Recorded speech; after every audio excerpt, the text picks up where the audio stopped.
Hello, this is Stampy, and welcome to a behind-the-scenes video. This video is about one of the three kind of mini scary movies that I did in my 2017 Halloween video. This one is the one that I kind of loosely called it "What is this?" but it doesn't really actually have a name. And the idea for this one was that it's kind of like the sort of found footage horror films that kind of go in and out of popularity. And yeah, I thought it was an interesting idea to try and do that type of film inside of Minecraft. It's a little bit weird because obviously these are basically three parodies of different types of, I guess, scary films, and then there's a documentary as well in there. But of course, a lot of my audience might not have been born when the kind of films I'm parodying came out, or, you know, are simply not old enough, of course, to watch them. So I never really base it too particularly on any single thing, but just kind of that style of video, I guess, is what I was going for. So yeah, this is kind of just an overview of how I was able to make this video. So of course, it started off with the idea, which was a very simple idea. Basically, it's an Enderman kind of stalking someone who's trying to track down my house in my lovely world. I thought it was kind of a fun idea, and it worked really well because Endermen are already part of the game. And one of the things is I wanted to make it a little bit scary because, of course, it is Halloween, but I couldn't make it too scary. And I think that keeping it, you know, based inside of Minecraft. Like, Endermen are in Minecraft. They do kind of stalk you and teleport to you in that way. Everyone knows what they are, but they are kind of meant to be scary in the game. Was just a really obvious thing to use. So that's the reason I went for that. So after I wrote the script, which was a bit of a loose basic script because I kind of improvised a lot of the actual lines, I had to film the audio. And this is kind of one of the more interesting parts of the film. Normally I would sit in my office and grab my microphone and go and, you know, read the commentary. But for this one, I decided to go into a field to read the commentary. Basically, because I wanted it to really sound realistic and really sound like it was someone running around in the great outdoors. Filming it inside of my office would have been really difficult to make it sound like that. I'd have to have added like a bunch of effects to it and stuff. And you know what? It would have just been way easier to go and do it outside. So here's a little bit of the footage with the audio of me recording the commentary. Hey, a bunny family! Hey, check this out, guys. It's just a prank, bunnies. Their reaction was so epic. Stupid bunnies. I think that's his bedroom. I think that's where he lives. We're gonna be safe, dude. I can't believe I made it. Is that him? I think that's him there. Hello.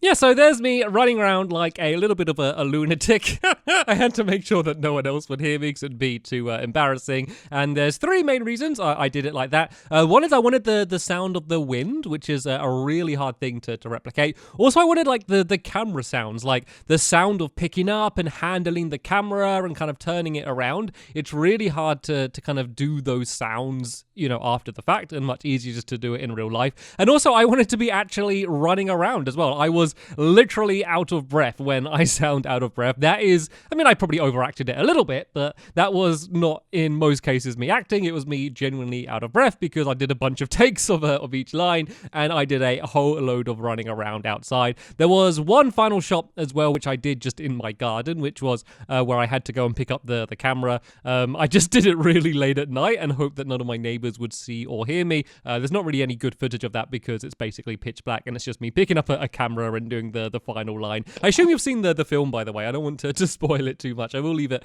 as a link in the description. So the other thing I had to do is I had to get the sound effects for the Enderman, and it's kind of funny because I basically did the same thing that I did in real life. I did in Minecraft as well, where I went into a field in Minecraft and spawned in Enderman and had to record the sounds just to get kind of clean audio of the sounds. You could kind of download them or get them from a folder inside of the Minecraft thing, but I always find for a lot of these things it's easier just to kind of act it out again. I'm not doing a full behind the scenes of any of the other films, but the Block of the Dead one, I basically did the exact same thing. It's basically called like Foley recording, where you kind of record all of like the sound effects, like things like footsteps and things, and I always do it just inside of Minecraft just to make it way easier for myself. So here's some footage of that as well if you wanted to see it. So Right then, now I had to go and record the video. So it was probably one of the easiest ones to record because it was so natural and I guess wild. Like, I didn't need to get each shot perfect because it wasn't meant to be. It was supposed to be as if someone is just,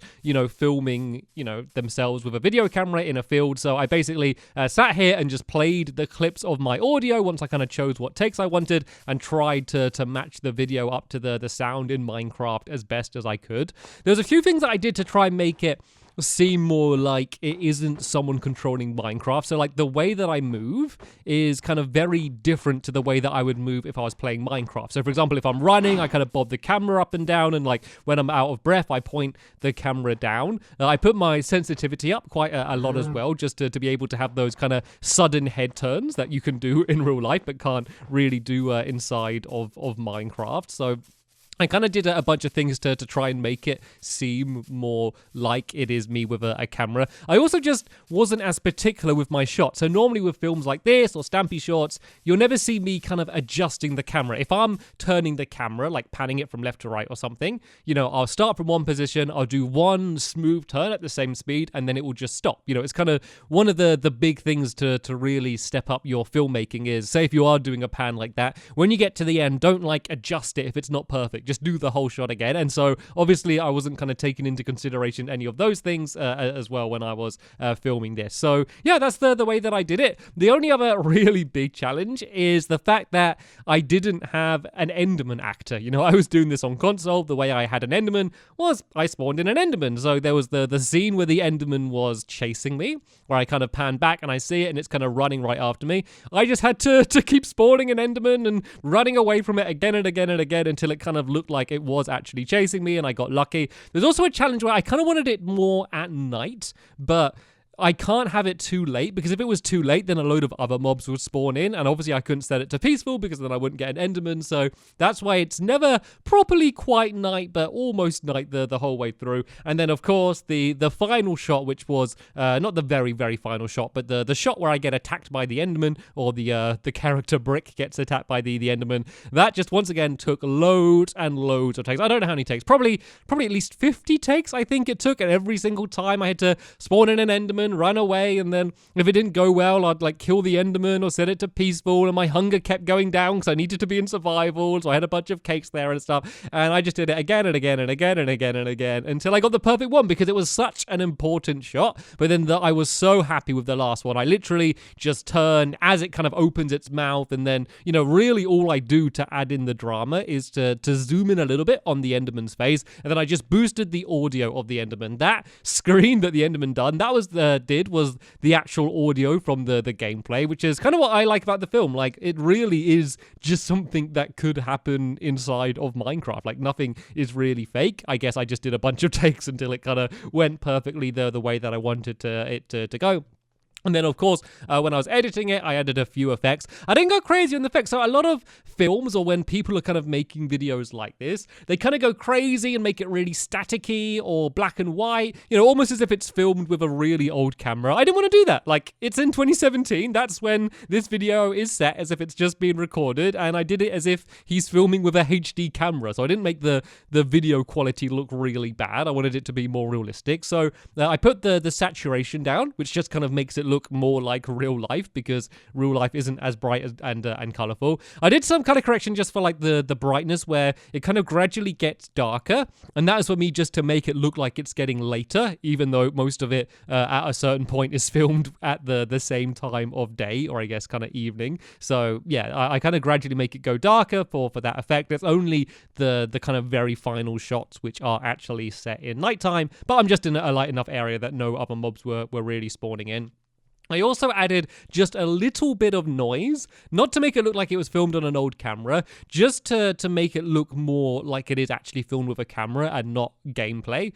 Because normally if you're filming at nighttime, depending on your camera, of course, you can see a little bit of noise, a little bit of grain on the footage, just because it depends on kind of the sensor you have in your camera and the lighting conditions. But basically, normally there's a bit of noise in your footage. I'm sure if you film with your phone or something, you'll have noticed that as well when it's darker. And so I added just a little bit of noise just to make make it look more like it is filmed in a video camera and not actually inside of a game. And once again, just like the darkness, as it gets darker, the noise kind of gradually increases as well. And then the other thing is just the overlays to make it look more like a camera. So of course there's the battery in the top right corner, just the little record logo, and then when I kind of zoom in and out, I do that effect. So they are all just made by me inside of Photoshop. They're all pretty simple shapes, to be fair. I just kind of looked at my own video camera and kind of based it roughly off that. I kind of changed it a little bit to make it in my own style. I didn't want to go crazy and add loads of things like cluttering the screen. And it doesn't really make narrative sense either,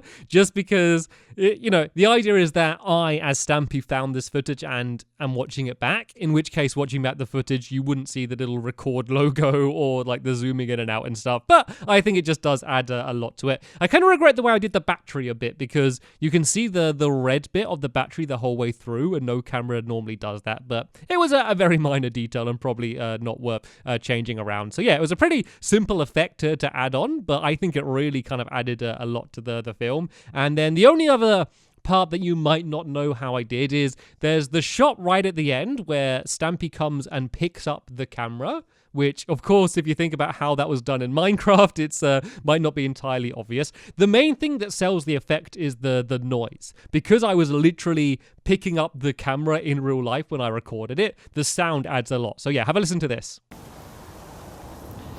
Hey, what's this? It's a video camera. Guess I should make a video.